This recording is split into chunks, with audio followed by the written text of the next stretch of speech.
Constitutions का जो article 300 है 300A उसमें जो संपत्ति है व्यक्ति की फिजिकल जो प्रॉपर्टीज़ है उसको कानूनी अधिकार दिया गया है। कानूनी अधिकार का यदि मैं मतलब कहूँ आपसे तो उसको ये पूरे राइट्स दिए गए हैं कि किसी भी प्रोसेस को स्टार्ट होने से पहले उसके जो प्राइवेट राइट्स हैं उसको देना चाहिए और इसके साथ में उसके जुडिशियल्स जो राइट्स है उसको भी मिलना चाहिए। जुडिशियल राइट्स की मैं बात कहूँ तो उसको नोटिस होनी चाहिए और नोटिस के साथ में वह कोर्ट में जाए, अपने जो भी प्रोसीडिंग है उसकी लीगलिटीज़ और इलीगलिटीज़ के बारे में अपने प्रेजेंटेशन दे। यह भी नहीं हुआ है। इसी के साथ में दूसरा जो फंडामेंटल राइट्स एंड ड्यूटीज़ है उसका भी कंप्लीट वायलेशन किया गया है। इसके साथ में तीसरा है, किसी भी व्यक्ति की यदि प्रॉपर्टीज़ को आप डेमोलिश कर रहे हैं तो कोर्ट के संज्ञान में होने से उसको दो चीज़ों का बड़ा फायदा होता है। एक तो ये कि वो इसमें स्टे लगने के भी चांसेस होते हैं या उसको कैंसिल कर दिया जाता है उस प्रोजेक्ट को। साथ ही साथ में यदि ये नहीं हुआ तो कोर्ट यह भी उनको डायरेक्शन स्टेट गवर्नमेंट या सेंट्रल गवर्नमेंट्स को दे देती है कि आप इस प्रॉपर्टीज़ को, जो भी प्रॉपर्टीज़ के बारे में आप डेमोलिश कर रहे हैं उस प्रॉपर्टीज़ का कंपनसेशन अलाउ करिए, जो कि सुप्रीम कोर्ट के chief justice of India CJI honourable DY Chandrachud ने महाराजगंज वाली केस में, उत्तर प्रदेश के महाराजगंज की केस थी जिसमें सुमोटो लेते हुए उन्होंने इस केस को 25 लाख रुपए हर्जाना देने की बात कही। पर इसके पीछे इसका ग्राउंड क्या था, प्रश्न यह भी बहुत बड़ा है।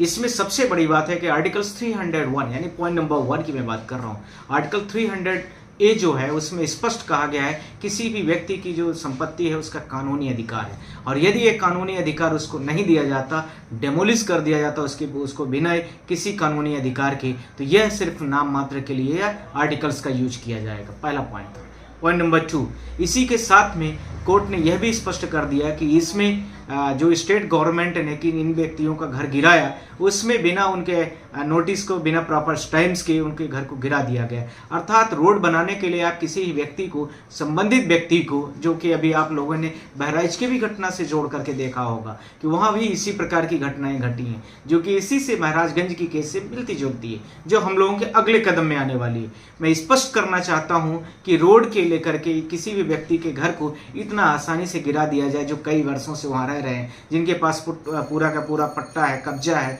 और इसके साथ में गवर्नमेंट के पोर्टल्स में, गवर्नमेंट के डॉक्यूमेंट्स में, साथ ही साथ में गवर्नमेंट के रिकॉर्ड में गवर्नमेंट ने उनको खुद ही ऑथराइज किया है। उसके बावजूद भी क्योंकि वो किसी माइनॉरिटी विशेष के व्यक्ति हैं इसलिए हुआ है। पॉइंट नंबर 3,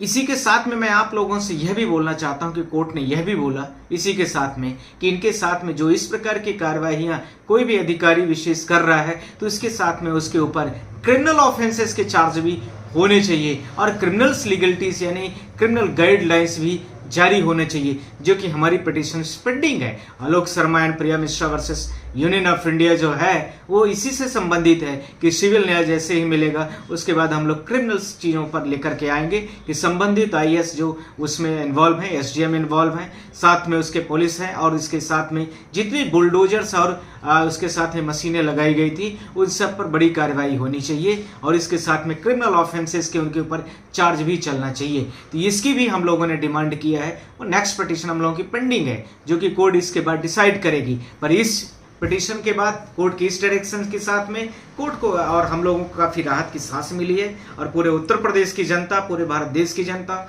जो इसमें 9 राज्य ऐसे भारत देश के जो BJP शासित है, जिसमें महाराष्ट्र, जिसमें उत्तर प्रदेश सबसे टॉप 2017 से स्टार्ट है, मध्य प्रदेश, इसके साथ में आप देखेंगे छत्तीसगढ़, राजस्थान और इसी के साथ में आपने देखा कि दिल्ली में भी आंशिक रूप से हुआ था और इसी के साथ में उत्तराखंड, आसाम, इन विभिन्न राज्यों में जो BJP शासित राज्य रहे हैं वहां पर इसका बहुतायत तरीके से उपयोग किया गया जो कंप्लीट तरीके से इलीगल था। इन इलीगलिटीज के आधार पर चीफ जस्टिस ऑफ इंडिया ने बोला कि इसकी गाइडलाइन जल्दी से ही जारी होगी और इसी के साथ में यह भी बोला कि आर्टिकल 301 है उसमें स्पष्ट तरीके से कहा गया है कि व्यक्ति की जो कानूनी अधिकार हैं उसको बिना किसी जुडिशियल मजिस्ट्रेट या जुडिशियल जजेस के पास बिना गए उसके पावर को कोई भी व्यक्ति वायलेट नहीं कर सकता है। अर्थात यहाँ तो पूरा 2017 से कंप्लीट वायलेशन की शुरुआत हुई और आज भारत देश उस सीमा पर, उस जगह पर जाकर के खड़ा हो गया कि जहाँ पर कोई भी व्यक्ति के ऊपर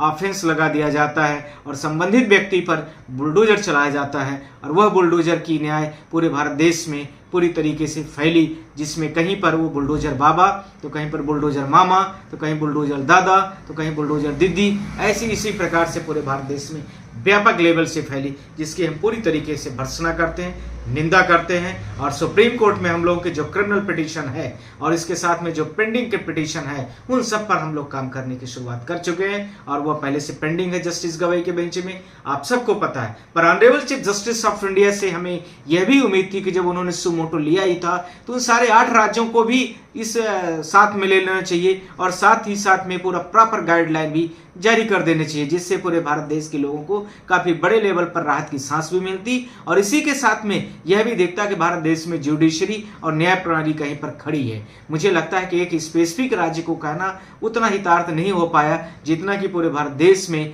इस नियम को लागू करके इमीडिएट और चरितार्थ करने में ज्यादा जोर देने की आवश्यकता थी। क्योंकि जितने भी उत्तर प्रदेश सरकार हो या कोई भी स्टेट की सरकारें हों, वो सबके सब इस नियम के कानून के लिए करने के लिए बाध्य होंगे, साथ ही इसमें कोर्ट ऑफ कंटेम्प्ट के लिए भी तैयार रहे। इसी के साथ में और भी जो राज्य हैं जो नहीं मान रहे हैं वह भी तैयार रहें। और सुप्रीम कोर्ट ने जस्टिस गवई ने भी इस बात को बोला हुआ था कि जब पिछले वीक में केस लगा था कि उत्तर प्रदेश सरकार किसी भी खामियाजा भुगतने के लिए तैयार रहे। तो मुझे लगता है कि जिस प्रकार से उत्तर प्रदेश सरकार इस प्रकार की कार्यवाहियां कर रही है पूरे भारत देश में, वह कहीं से भी शोभनीय नहीं है, कहीं से भी भारत देश के लिए उचित नहीं है। और नहीं सुप्रीम कोर्ट के जो आर्टिकल्स 140 से लेकर के 147, 48 तक जो सारी सुप्रीम कोर्ट और जुडिशियल पावर दिए गए उसका कंप्लीट वायलेशन किया जा रहा है। साथ ही साथ में इसके जो व्यक्ति विशेष के फंडामेंटल राइट्स ड्यूटीज हैं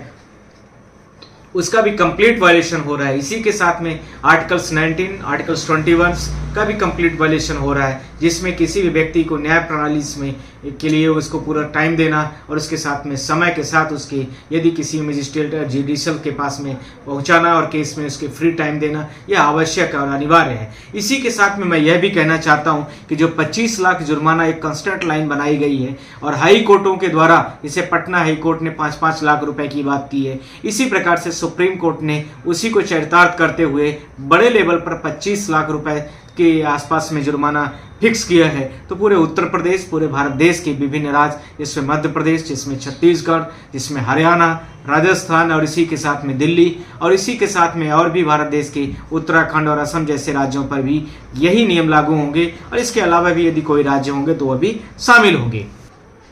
ठीक है, उत्तर प्रदेश सरकार यदि इस तरह के अपने आप को समझती है कि वो न्याय से ऊपर है, चीफ जस्टिस से ऊपर है, सुप्रीम कोर्ट से ऊपर है, हाई कोर्ट से ऊपर है, तो सुप्रीम कोर्ट ऑफ इंडिया उनको डिसाइड करेगी कि वो ऊपर है कि खाले हैं। यह चीज़ जल्दी ही डिसाइड हो जाएगी और जब उनके ऊपर 25-25 लाख रुपए का जुर्माना, जो लगभग NCRC कुछ एक एजेंसी है जिसने पूरे हाउसेस को कितने घर गिराए गए हैं लगभग 3-4 सालों में, उसकी लिस्ट जारी की थी, 4 सालों की लिस्ट लगभग थी, इसमें लगभग 17 लाख घर गिराए गए थे। जब 25-25 लाख का खामियाजा और उसके साथ में जुर्माना और इसी के साथ में जो संबंधित अधिकारी हैं क्रिमिनल ऑफेंस के लिए तैयार रहेंगे तो सारी चीज़ें बड़ी स्पष्ट हो जाएगी, जिगरा भी दिखेगा और इसके साथ में कोर्ट में स्टेट गवर्नमेंट वो रहेंगे कि नहीं रहेंगे, इसके साथ में लॉ एंड ऑर्डर रहेगा कि नहीं रहेगा, ये सब बहुत जल्दी ही